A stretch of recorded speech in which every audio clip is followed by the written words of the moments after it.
Assalamualaikum warahmatullahi wabarakatuh.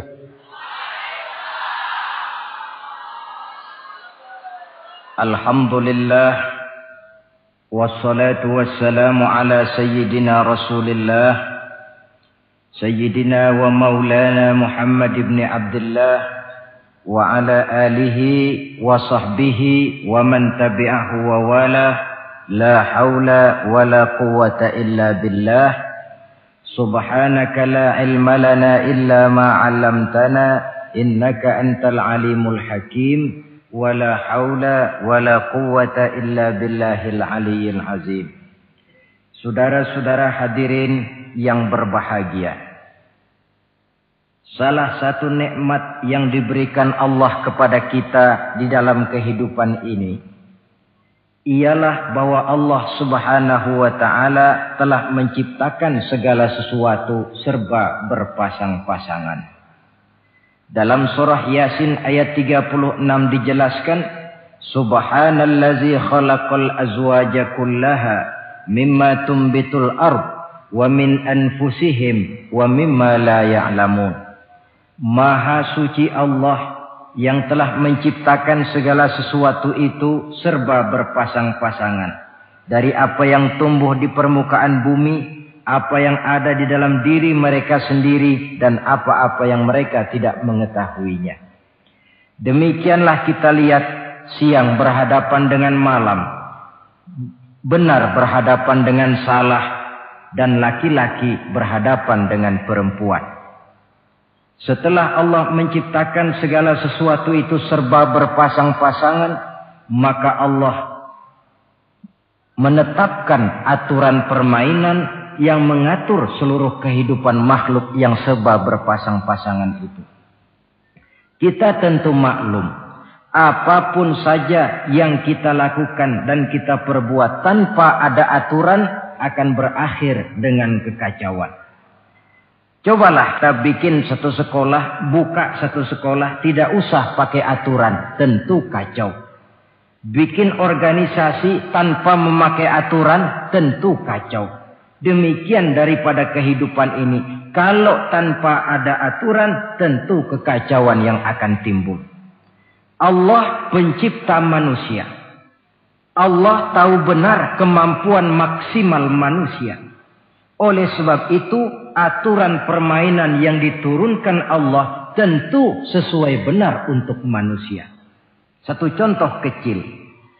Pabrik mobil di Jerman bikin mobil namanya Mercy. Seiring dengan itu dia keluarkan buku petunjuknya. Mobil ini namanya Mercy.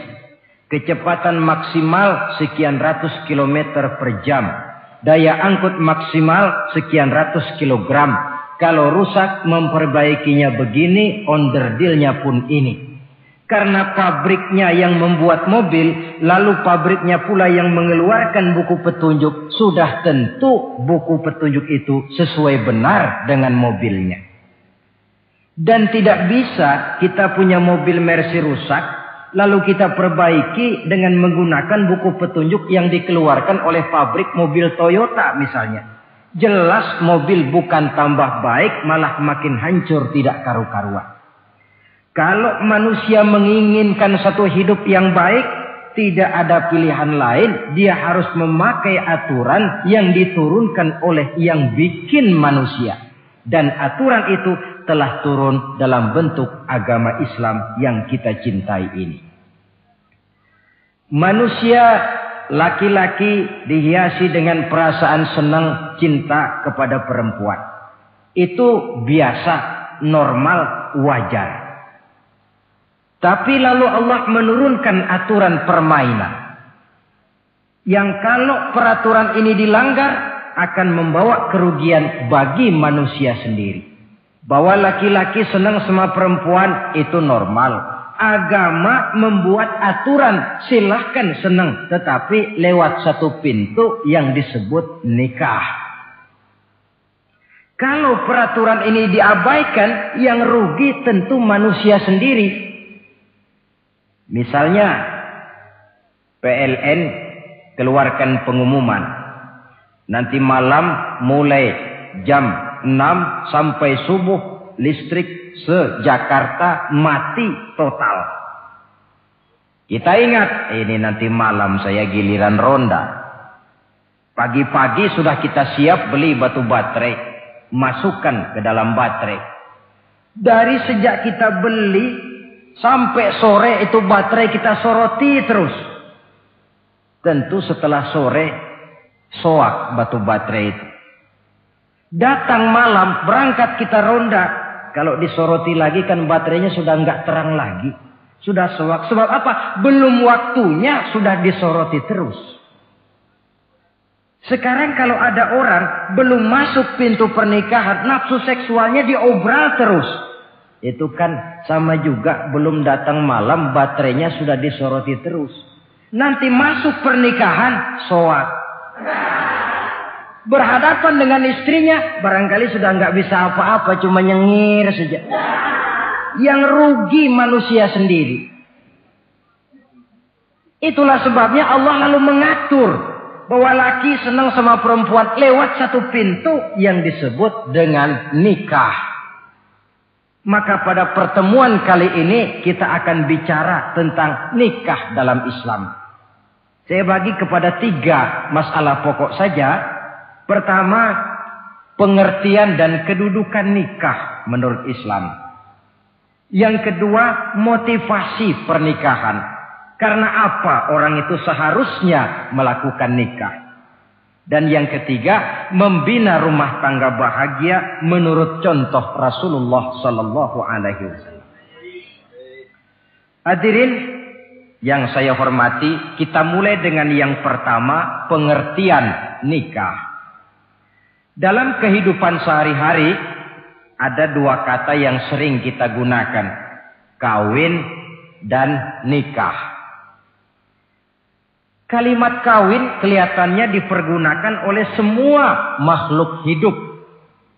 Lain dengan nikah, ini hanya digunakan khusus untuk manusia muslim. Makanya kita sering dengar orang bilang, kucing kawin, ayam kawin, kambing kawin, dan belum pernah kita dengar ada ayam nikah atau kucing nikah. Sebab apa? Nikah ini cuma dipakai oleh makhluk bernama manusia yang muslim. Apa pengertian nikah? Seorang tokoh, Abi Yahya Zakaria Al-Ansari, di dalam kitab Fathul Wahhabnya menjelaskan, an-nikahu aqdun yatadammanu ibahatal wat'i bilafzi inkahin au nahwihi. Nikah adalah akad, yaitu ijab dan qabul. Yang akad ini menjamin dibolehkannya pergaulan bebas antara laki-laki dan perempuan. Jadi kalau sementara anak muda kita beranggapan bagaimana Islam ini kolot, masa laki-laki tidak boleh bergaul dengan perempuan, itu anggapan salah. Islam bukan saja tidak melarang, malah menganjurkan laki-laki bergaul dengan perempuan sebebas-bebasnya. Sepanjang pergaulan itu bisa dipertanggungjawabkan baik menurut hukum negara, lebih-lebih menurut hukum agama.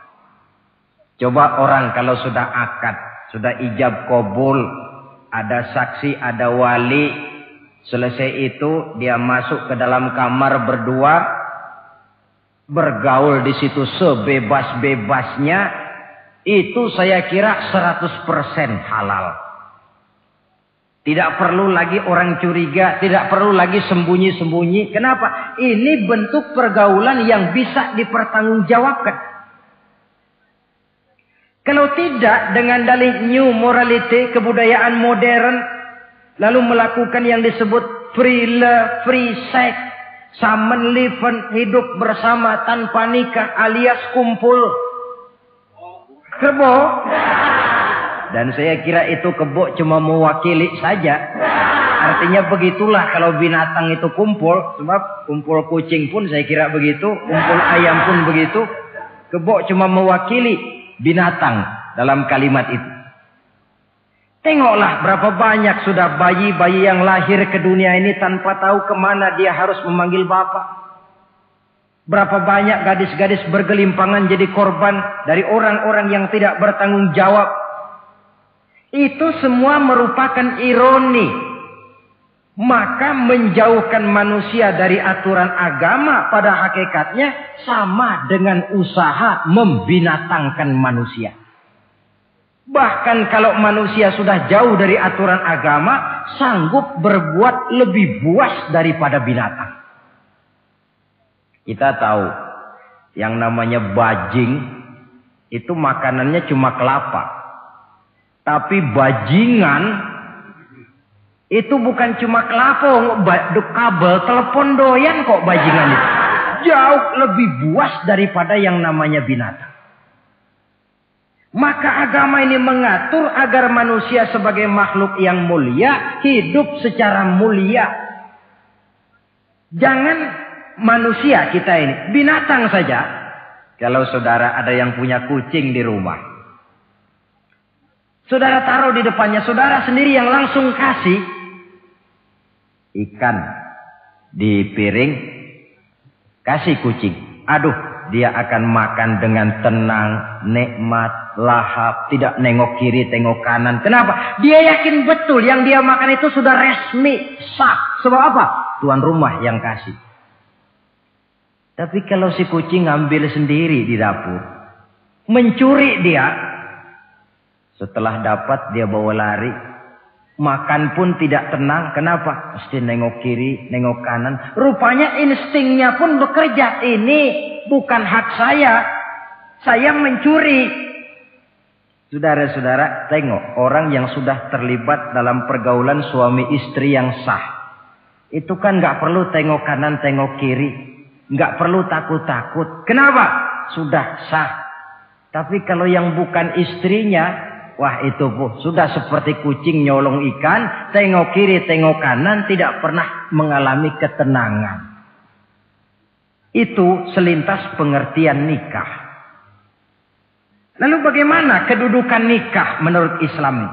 Ternyata nikah dalam pandangan Islam tidak cuma sekedar untuk memenuhi kebutuhan biologis manusia. Tidak cuma sekedar untuk memperkembangbiakkan keturunan. Tidak cuma sekedar untuk mendapat ketenangan hidup. Lebih tinggi daripada sekedar itu, nikah dalam pandangan Islam ibadah.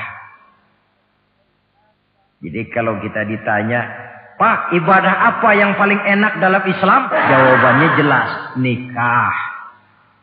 Begitu enaknya ibadah yang namanya nikah ini, sampai yang sudah pernah pun pengen ulangan.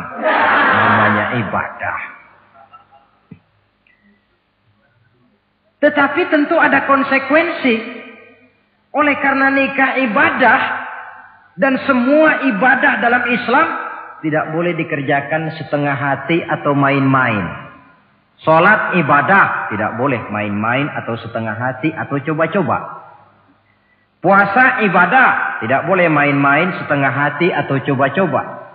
Dan oleh karena nikah pun ibadah, punya nilai sakral, juga tidak boleh main-main, setengah hati atau coba-coba. Dus nikah eksperimen tidak dikenal dalam Islam. Mas, saya dengar sampean sudah nikah ya? Iya mas, saya cuma nyoba saja kok ini kok. Kalau enak terus, enggak ya bubar. Ini tidak ada nikah eksperimen. Sebab dia punya nilai sakral yang bermotifkan ibadah. Itu pengertian dan kedudukan nikah. Lalu apa motivasi suatu pernikahan? Karena apa seharusnya orang nikah itu? Apa landasannya? Saudara, hadis yang diriwayatkan oleh Imam Bukhari, Muslim, Abu Dawud dan Ibnu Majah dari Abi Hurairah menjelaskan Nabi bersabda, "Tunkahul mar'atu li arba'in." Nikahilah perempuan karena 4 perkara. Kalau dia perempuan tentu nikahilah laki-laki karena 4 perkara. Memilih jodoh, nah inilah lengkapnya konsepsi Islam. Milih jodoh saja Islam itu memberikan petunjuk kok. Karena apa orang memilih jodoh itu? Kata Rasul karena 4 faktor. Pertama, 5 liha. Karena dia orang kaya. Cari yang kaya. Yang kedua, lihasabiha. Karena dia keturunan orang baik-baik. Cari keturunan orang baik-baik. Yang ketiga, lijamaliha. Karena dia cantik. Cari yang cantik. Dan yang keempat, lidiniha. Karena dia orang taat beragama. Cari orang yang taat beragama. Kalau berkumpul keempat-empatnya, rasanya surga dunia sudah. Coba lihat. Suami mana sih yang tidak bangga punya istri cantik, kaya, keturunan orang baik-baik, lalu taat beragama? Atau istri mana sih yang tidak bangga punya suami ganteng, kaya, keturunan orang baik-baik, dan taat pula beragama? Tapi kan terus terang yang kumpul keempat-empatnya kan boleh dibilang jenis makhluk langka ini. Sulit. Kadang-kadang cantik, kaya, akhlaknya kayak setan. Ada saja kurangnya. Oleh karena ada saja kurangnya, lalu Nabi memberikan stressing, penekanan. Fazfar bizatiddin taribat iyadah. Pilih orang yang taat melaksanakan agama, niscaya hidupmu akan berkah. Jadi motivasi suatu pernikahan hendaknya agama. Apa rahasianya? Mari kita lihat. Kalau orang memilih pasangan karena rupa yang cantik semata-mata, silakan, tapi jangan jadi motivasi utama. Kalau rupa yang cantik jadi alasan utama, saya yakin rumah tangga tidak akan tahan lama. Sebab apa? Pertama, yang namanya cantik itu relatif. Artinya bergantung siapa yang memandang. Yang menurut saudara cantik, menurut saya belum tentu cantik. Yang kata saya cantik, menurut saudara barangkali itu yang jelek. Relatif. Saya kalau ditanya orang, Ustadz, siapa perempuan paling cantik di dunia ini? Tentu saja saya jawab istri saya. Apa saudara lalu protes? Salah Ustadz, yang cantik istri saya bukan istri Ustadz. Saya bilang masa bodoh, saya nggak ngurusi istri sampean. Cantik itu relatif. Sehingga di kalangan para ahli cinta, ahli cinta, sampai sekarang masih jadi perdebatan. Sebenarnya cantik yang bikin orang jatuh cinta, apa cinta yang membuat orang jadi kelihatan cantik? Dua-duanya bisa terjadi. Mungkin karena cantik orang jatuh cinta, dan bisa juga karena sudah kadung cinta orang kelihatannya jadi cantik. Tapi yang jelas cantik relatif. Yang relatif tidak bisa dijadikan sandaran utama.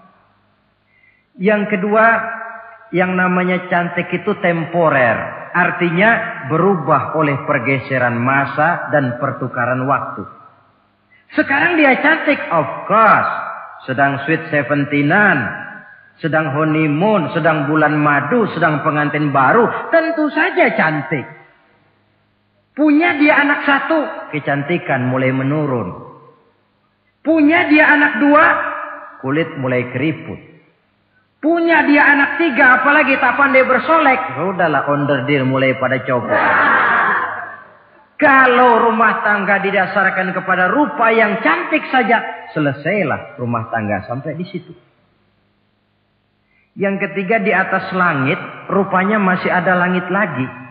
Di atas yang kita anggap cantik, rupanya masih ada yang lebih cantik.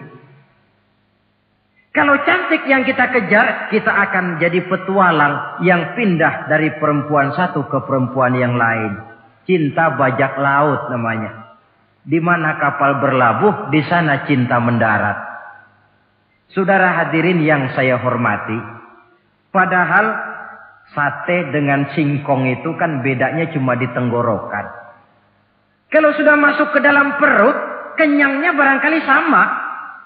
Malah barangkali besok pagi kalau keluar lebih tidak enak baunya sate itu daripada singkong. Makanya orang kalau sudah nikah oleh Nabi dipesan, apabila kamu di jalan melihat perempuan yang membuat kamu kagum, cepat-cepatlah pulang ke rumah. Sebab apa? Sebab yang perempuan cantik di jalan kau lihat itu punya, istrimu juga di rumah punya. Gak percaya cobalah pulang, akurin, sama itu. Silahkan cari yang cantik, tapi jangan dijadikan motivasi utama. Yang kedua, kalau perkawinan, pernikahan cuma karena harta, silahkan cari yang kaya. Tapi kan harta itu, kata Imamul Ghazali, al-mal zillun zail. Harta bagaikan bayangan. Sore di sebelah barat, tengah hari di tengah, sore pindah ke sebelah timur. Hari ini dia kaya, besok dia bangkrut. Roda itu berputar. Kalau harta dijadikan pilihan utama, boleh jadi dalam hidup berumah tangga ada pepatah, ada uang abang disayang, tidak ada uang abang melayang. Artinya pun rumah tangga tidak akan tahan lama. Yang ketiga, kalau karena keturunan, persilahkan cari keturunan yang baik-baik.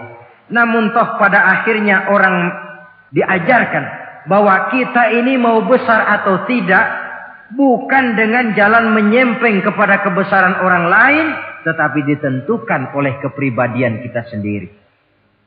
Sekarang kalau karena agama, Nabi berikan penekanan fazfar bizatid din taribat yadak.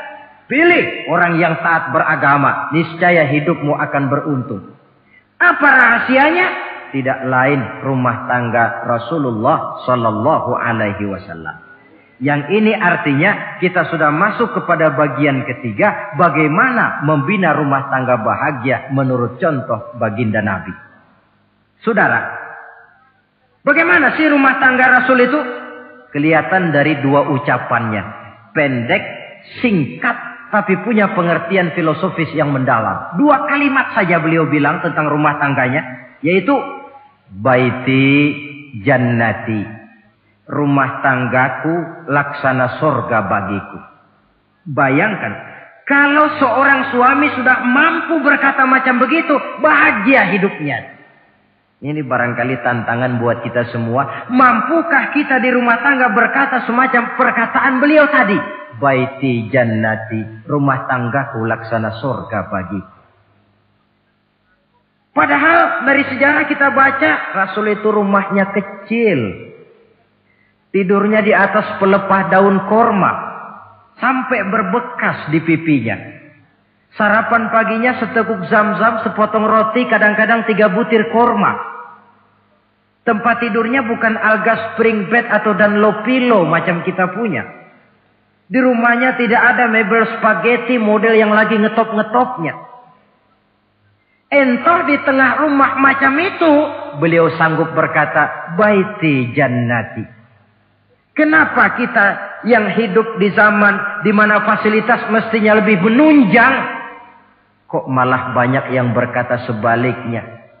Baiti nari, rumah tanggaku laksana neraka bagiku. Padahal dilihat dari segi materi, rumahnya bertingkat, mobilnya serba berkilat, uangnya banyak berlipat-lipat, istri pun cantik memikat, kadangkala boleh jadi jumlahnya 4. Tapi tiap hari kiamat. Kenapa ini? Marilah kita lihat. Ternyata rumah tangga Rasul itu motivasinya tidak lain agama. Agama menuntun suami dan istri masing-masing untuk tahu kewajiban dan tahu haknya. Kalau kewajiban sudah dilaksanakan, lalu hak diberikan, akan timbul pengertian, understanding. Kalau sudah ada saling pengertian, akan timbul ketenangan, feeling of security. Dan ketenangan tangga utama untuk mencapai yang disebut bahagia. Itu sebabnya hakikatnya membicarakan rumah tangga yang berdasarkan agama tidak lain adalah bagaimana seharusnya seorang suami melaksanakan kewajibannya dan seorang istri melaksanakan tugasnya. Artinya kewajiban suami itu apa? Kewajiban istri itu apa? Kewajiban istri hak suami. Kewajiban suami hak untuk istrinya. Menurut tuntunan dan tuntutan agama. Saudara hadirin. Menurut hadis riwayat Abu Dawud. Dari Muawiyah bin Haidah. Satu hari Rasul ditanya. Ya Rasul. Apa sih hak istri-istri kami ini? Artinya kewajiban kami sebagai suami ini apa? Rasul menjawab, pertama, antat'amaha iza ta'imta. Kau beri istrimu makan sebagaimana engkau makan. Kewajiban seorang suami.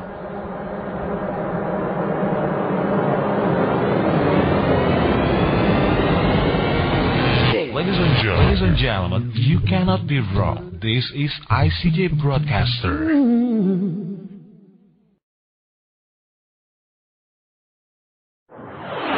Ladies and gentlemen, this is the Integral CJ's Management presents. Nah, saudara hadirin. Tetapi seorang istri pun, kalau sudah diberikan nafkah oleh suaminya untuk mengatur makanan, dia harus pandai mengaturnya dengan sebaik-baiknya. Menu yang teratur, gizi yang lengkap. Dan saya kira yang namanya 4 sehat 5 sempurna itu kan tidak berarti bahwa hidup ini harus serba mewah. Tidak.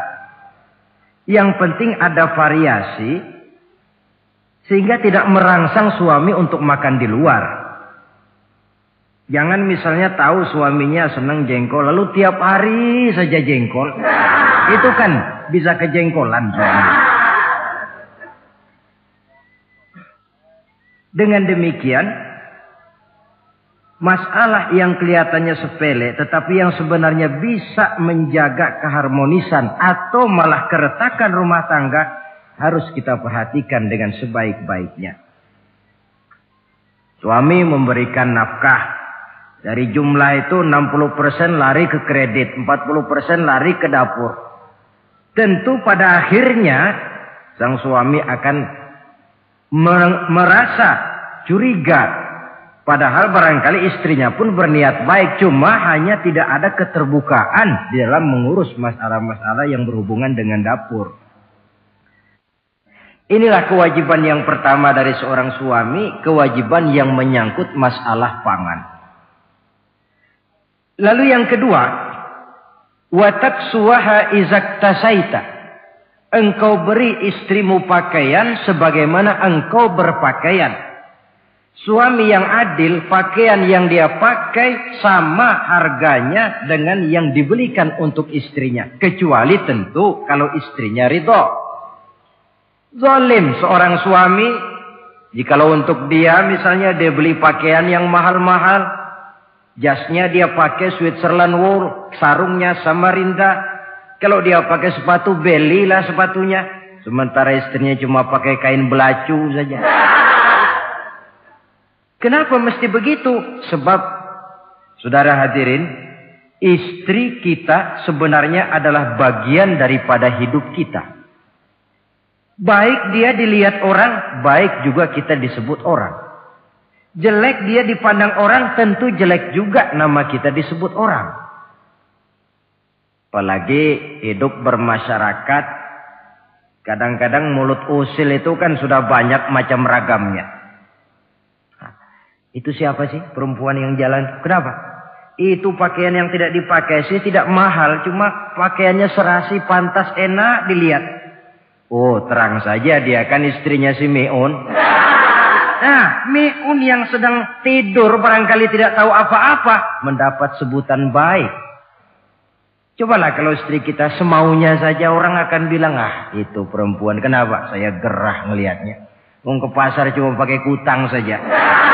Tentu suami pun akan mendapat sebutan yang tidak baik. Cuma sang istri kalau sudah dibelikan pakaian oleh suami, termasuk alat-alat kecantikan di dalamnya, pakaian itu tentu dipakai, niat pertama adalah untuk menyenangkan hati suami. Seorang istri yang memakai bedak untuk menyenangkan suami misalnya, tiap polesan bedak ada pahalanya. Dia pakai lipstik untuk menyenangkan hati suaminya, tiap goresan lipstik ada pahalanya. Bernilai ibadah. Ini kewajiban yang kedua. Yang ketiga, wala tadribil wajha. Kalau marah, jangan memukul muka. Maksudnya apa ini? Kewajiban memberikan perlindungan. Sehingga si istri merasa ada tempat dia mengadu. Ada tempat dia melarikan persoalan. Ada tempat dia bergantung. Kalau marah jangan memukul muka. Dan memukul itu pun upaya terakhir. Kalau tidak bisa dengan kata yang lemah lembut, agak sedikit keras katanya. Kalau dengan kata yang keras tidak juga bisa pisah tempat tidur. Kalau memang tidak bisa juga dengan pukulan yang tujuannya bukan untuk menyakiti, tetapi untuk mendidik. Allah tadribal wajha.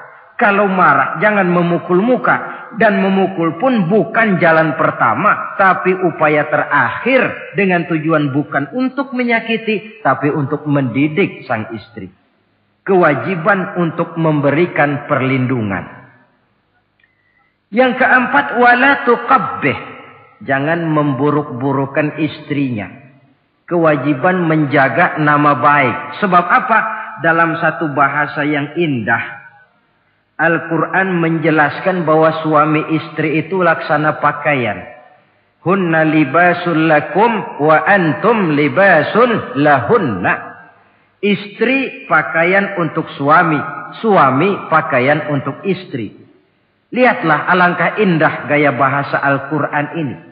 Diibaratkannya suami istri seperti pakaian. Apa fungsi pakaian? Pertama, pakaian itu kan jadi kebanggaan. Saya bangga memakai baju seperti ini. Saudara bangga memakai baju yang saudara pakai.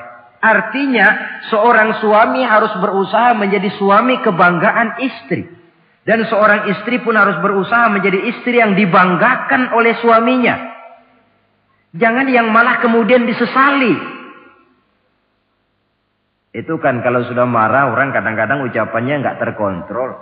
Istri marah sama suami, bang, nyesel gue punya laki kemarin. Sudah hilang lagi kebanggaan. Kalau kebanggaan hilang, wibawa pun hilang. Kalau wibawa sudah hilang, maka rumah tangga sudah sulit untuk dipertahankan. Yang kedua, yang namanya pakaian itu kan menutup aurat. Itu tujuan pakaian yang terpenting. Artinya di sini, kalau seorang istri mempunyai kekurangan, suamilah yang menutupi.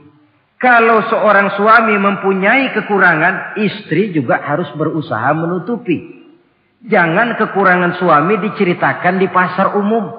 Atau kekurangan istri dibuka di mana-mana. Itu namanya suami istri tidak berfungsi sebagai pakaian, malah justru saling membuka aurat masing-masing. Iyalah kadang-kadang penyakit ini. Kadang-kadang yang namanya perempuan dari rumah itu berangkat ngaji katanya. Sampai di pengajian apa? Suaminya diakur-akurin. Bayu bagaimana suami? Wah, suami saya payah. Dipayahkannya suaminya di mana-mana. Atau aib dan kekurangan istri diceritakan di mana-mana. Orang bertanya, gimana mas istrinya? Oh, gak maju.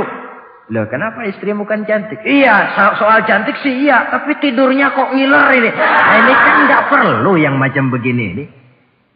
Tidak bisa menjaga apa yang disebut security informasi.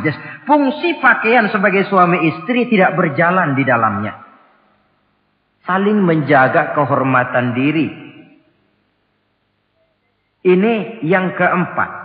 Yang kelima, wala tahjur illa fil bait. Jangan berpisah dari istri kecuali di rumah. Maksudnya begini. Kalau satu hari seorang istri suami marah kepada istrinya, tidak usah istri itu disuruh pulang ke rumah orang tuanya, ke rumah mertua lalu diusir. Tidak. Cukup pisah tempat tidur saja. Ini maknanya wala tahjur illa fil baiti. Umpamanya, dek malam ini saya sedang tidak enak pikiran. Kau tidur di kamar belakang lah, saya kamar depan. Cukup pisah tempat tidur saja. Tidak perlu istri dipulangkan ke rumah orang tuanya. Nanti umpamanya tengah malam turun hujan, udara dingin, pikiran berubah, berasa perlu. Kan tinggal manggil. Tidak jauh secara psikologis ajaran semacam ini bisa kita terima. Saudara hadirin yang saya hormati. Ini pada prinsipnya kewajiban seorang suami. Kewajiban yang menyangkut masalah pangan, sandang, perlindungan, memelihara kehormatan, dan menjaga ketenangan di rumah tangga dengan menyelesaikan persoalan rumah tangga itu secara intern. Jangan belum apa-apa sudah mertua diundang, orang tua dibon. Persoalan belum tentu selesai, tapi masalah sudah meluas. Cobalah kita selesaikan intern dulu. Kalau kemudian ternyata dianggap perlu mengundang orang tua, mertua, keluarga, baru kita upayakan ke arah itu. Ini kewajiban suami dan ini merupakan hak istri. Lalu bagaimana kewajiban istri sekarang ini? Istri kewajibannya merupakan hak untuk suami. Saudara, dari hadis yang diriwayatkan Imam Ibnu Majah dari Ali bin Yazid dari Abi Umamah, Nabi bersabda, "Mastafadal mu'minu ba'da taqwallahi azza wa jalla khairan lahu min zaujatin salihah." Bagi seorang mukmin, sesudah dia mempunyai sifat takwa kepada Allah, tidak ada yang lebih membawa manfaat selain daripada istri yang salihah. Istri soleha itu yang bagaimana? Yang hidup mampu melaksanakan kewajibannya. Apa kewajibannya? Kata Nabi, pertama, in amaroha ata'athu. Kalau diperintah, dia taat. Kewajiban istri yang pertama, taat kepada suaminya.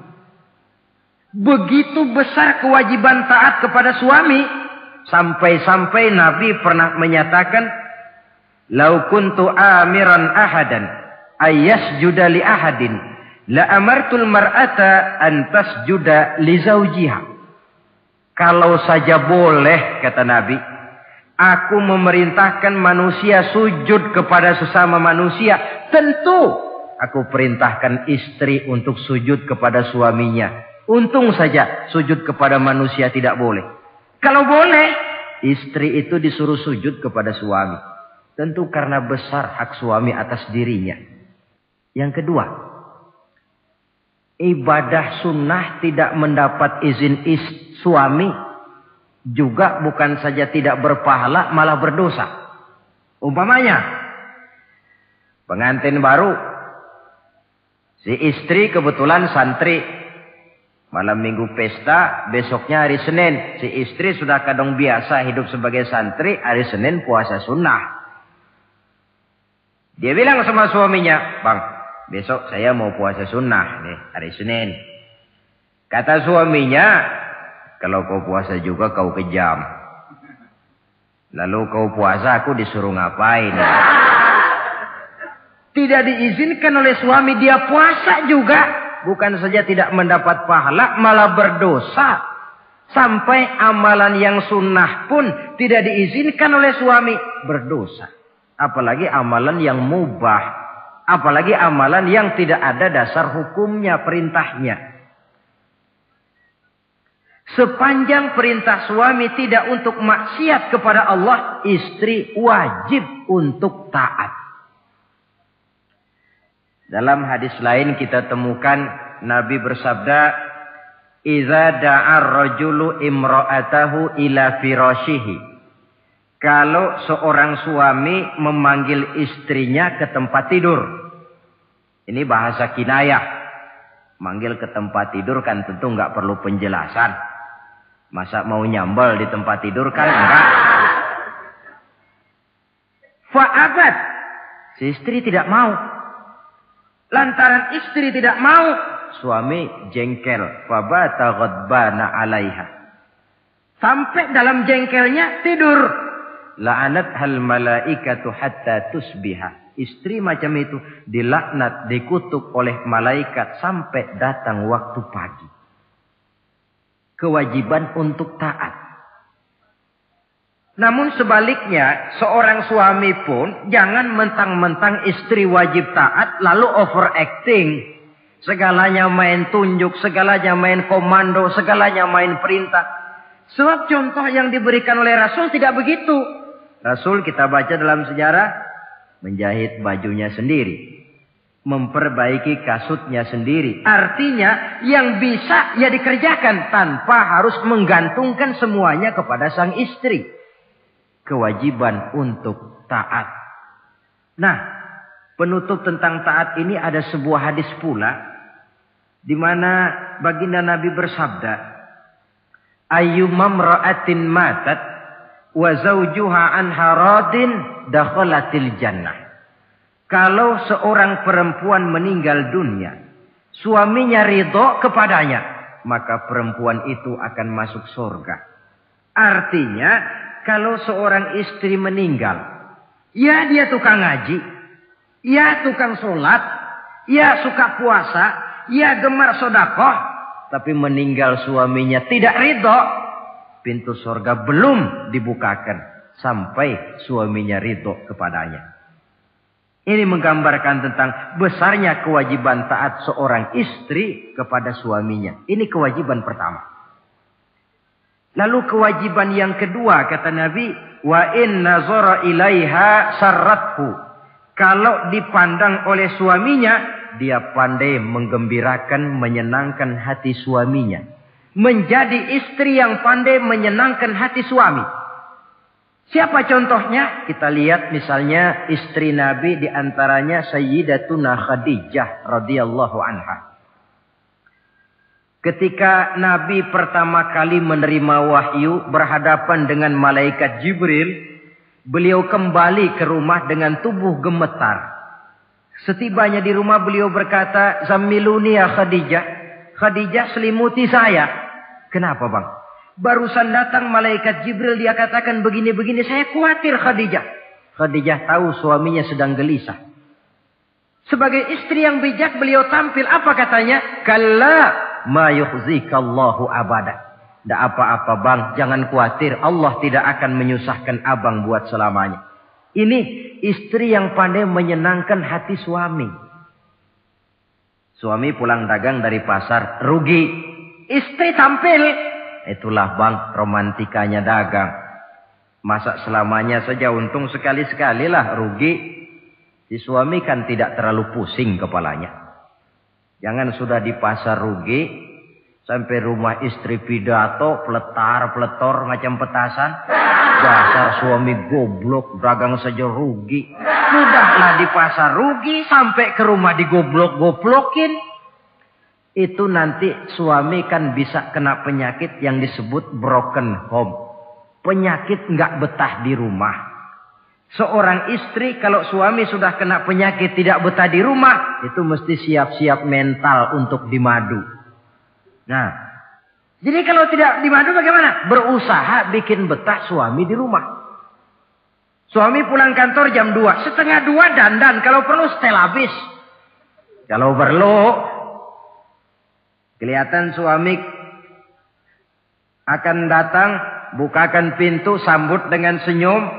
Apalagi kalau senyumnya Pepsodent. Saya kira suami bagaimanapun lelahnya, peras keringat, banting tulang, pulang mencari nafkah. Kalau kembali di rumah disambut dengan senyum, hilang capeknya. Tapi bayangkan, sudahlah di kantor capek, peras keringat, banting tulang. Sampai pula di rumah yang nyambut cuka sama kukusan. Udah asem, monyong. Suami mana yang kerasan tinggal di rumah? Menjadi istri yang pandai menggembirakan, menyenangkan hati suaminya. Bahkan diizinkan bohong untuk menyenangkan hati suami. Umpamanya, suami kebetulan habis obyeknya gol. Karena ingin menyenangkan istri, mampir di pasar beli kain batik. Si suami tidak tahu bagaimana kain batik yang bagus, beli saja sembarangan. Sudah kainnya kasar, warnanya norak, harganya yang mestinya murah jadi mahal. Dibawa pakaian itu pula. Istri lihat dan tahu kalau ini batik jelek, norak, kasar, harganya pun murah. Tapi dia ingin menyenangkan hati suaminya. Suaminya tanya, bagaimana dek kain batik ini? Waduh bang, bagus betul kain ini. Pinter bener abang milih warna ini. Emang yang kayak begini ini bang. Coba lihat tetangga kita, mana ada yang pakai kain kayak begini. Ya memang gak ada, jelek. Suami senang tentu. Lalu kain itu oleh istrinya, ngaji dipakai, keundangan dipakai, tidur dipakai, masak dipakai, nyuci pun dipakai. Suami makin bangga, wah kain yang saya beliin dipakai terus ini. Lain pula istrinya, dalam hati dia berpikir, biarin deh gue pakai terus biar cepat hancur, gak ada urusan. Coba kalau waktu itu si istri jujur, dasar laki goblok. Beli kain kayak begini, sono pulangin. Nah, mungkin suami yang sudah payah-payah mau menyenangkan hati istrinya malah berbalik pikirannya. Saudara hadirin, ini kelihatannya penting untuk menjaga suasana keharmonisan di dalam kehidupan berumah tangga. Begitu pula pengertian seorang suami. Rasul pernah pulang dari masjid agak larut malam, rupanya banyak orang bertanya. Ketuk pintu, assalamualaikum. Sampai 3 kali tidak dibukakan pintu. Rupanya Aisyah lelap benar tidurnya. Rasul sadar beliau pulang kemalaman. Dan tahu istrinya capek bekerja di waktu siang. Ashraful anbiya wal mursalin ini menghormati istrinya. Salam 3 kali tak dibukakan pintu. Bukan marah. Malah gelar sorban di depan pintu. Di situ beliau tidur. Tengah malam Aisyah mau sholat. Buka pintu, terkejut lihat suaminya tidur di depan pintu. Dibangunkan, begitu dibangunkan Rasul lebih dahulu berkata, Aisyah, maafkan saya. Saya pulang terlambat memang sebab banyak yang bertanya di masjid. Sudahlah tidur di depan pintu, begitu dibukakan, beliau dulu yang minta maaf. Sulit jadi suami semacam ini. Yang enak kalau sudah nggak dibukain pintu, istri kepulesan, lalu sekali buka pintu kan yang enak kita tunjuk jidatnya, lo tidur kayak tembok ya. Saudara hadirin, menjadi istri yang pandai menyenangkan hati suaminya. Sebab tidak ada seorang suami bisa sukses, baik di medan tugas, di masyarakat, di kantor, di toko, di tempat manapun, kalau tidak ditunjang oleh peran serta dari para istrinya. Karena itulah perempuan walaupun peranannya tidak begitu kelihatan, sebenarnya sangat menentukan. Seorang suami yang jujur, polos, lugu, sederhana, sanggup menjadi koruptor ulung karena didorong-dorong oleh istrinya. Merangsang ketamakan suami. Istri dibakar oleh tetangganya. Bang, kenapa? Kau kan di kantor kepala bagian. Lalu tangga kita pegawai kecil saja bang. Tapi coba lihat istrinya kalau pakai gelang kayak pelek beca bang gelangnya. Kau kepala bagian gak bisa beliin saya macam gitu. Kepala bagian goblok. Lalu bagaimana bu, gaji saya kan sudah jelas segitu. Iya kamu kan kepala bagian. Apaan kayak di kantor sabet.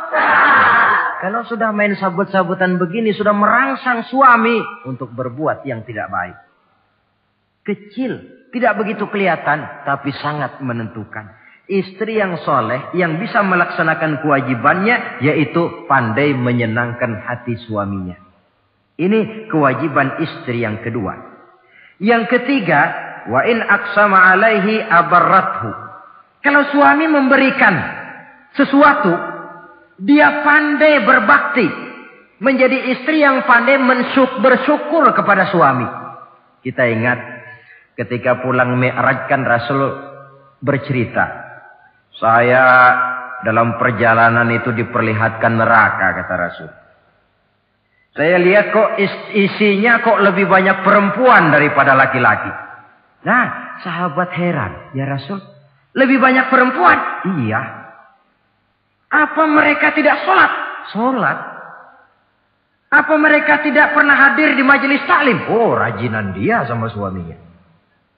Ada apa? Tidak pernah baca Quran? Rajin. Lalu kenapa kok isinya kebagian besar perempuan? Rasul menjawab, hunna yakfurnal asir. Mereka umumnya tidak pandai bersyukur kepada suaminya. Hujan panas setahun dibalas dengan hujan sehari.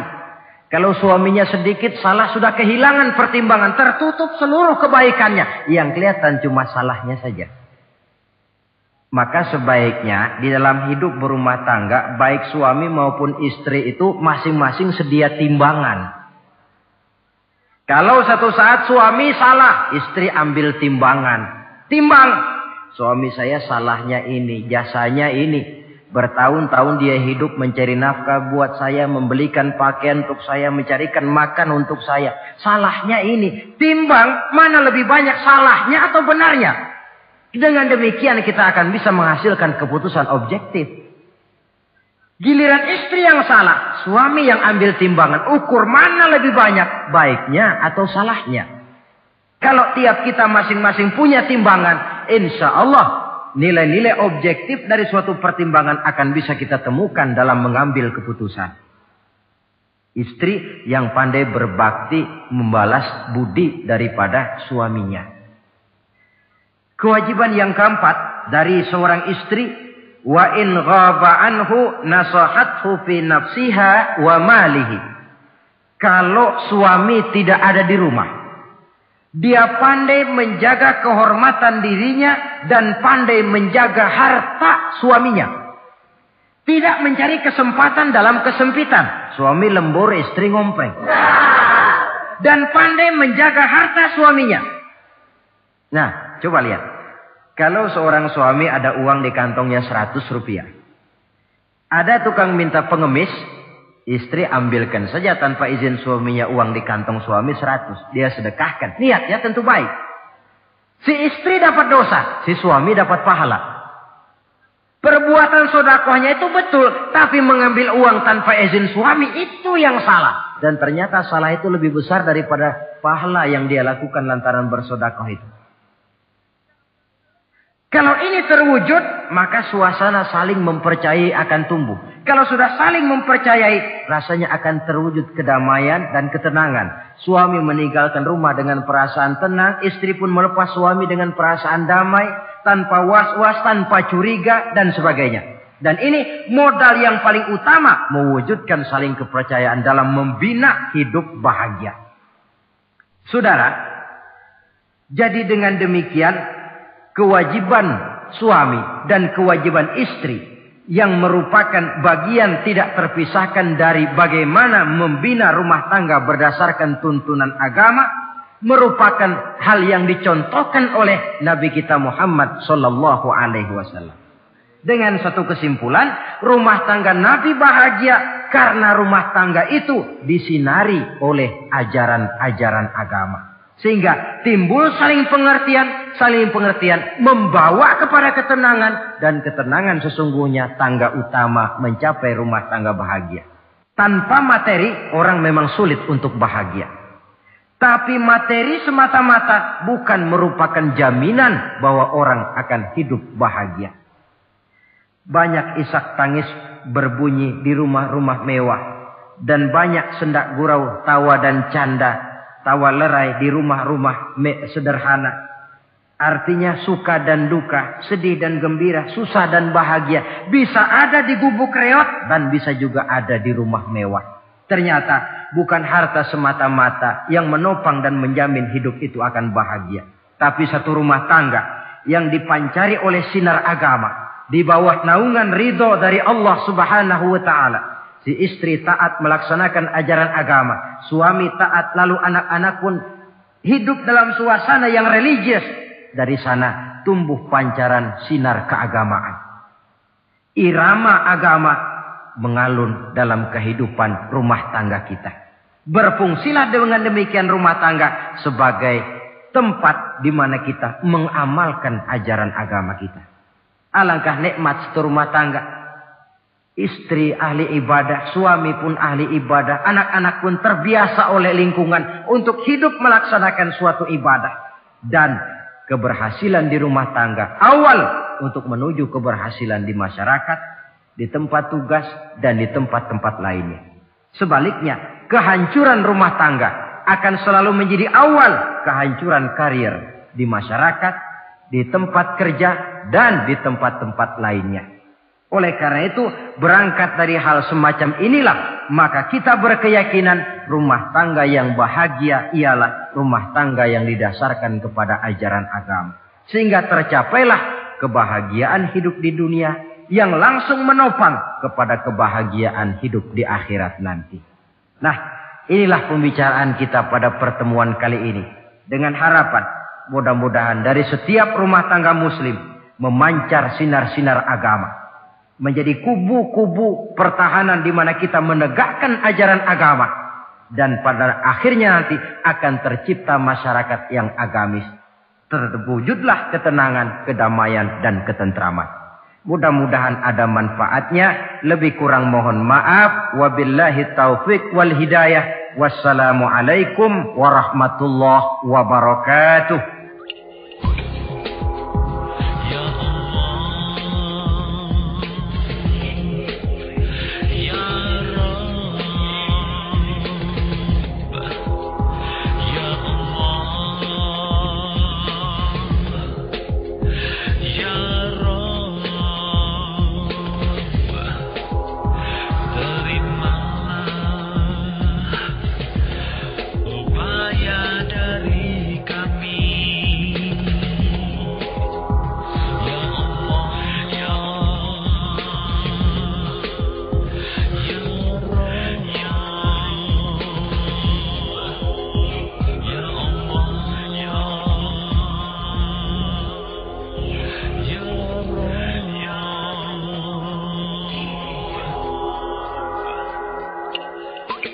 Ikhwan dan akhwat yang dirahmati oleh Allah Subhanahu wa Ta'ala, demikianlah kunjungan kami dalam acara Membangun Peradaban Islam dengan siaran radio di Indonesia. Syukur alhamdulillah atas nikmat Islam dan indahnya persaudaraan yang Allah karuniakan kepada kita semua. Semoga ilmu milik Allah dapat membentengi akidah kaum muslim dari berbagai upaya penyesatan. MPI DSRI ini merupakan komunikasi dan jabat erat di antara kami, Irena Center, Indonesian Commercial Jockey, serta berbagai media di seluruh Indonesia. Terima kasih. Wassalamualaikum warahmatullahi wabarakatuh.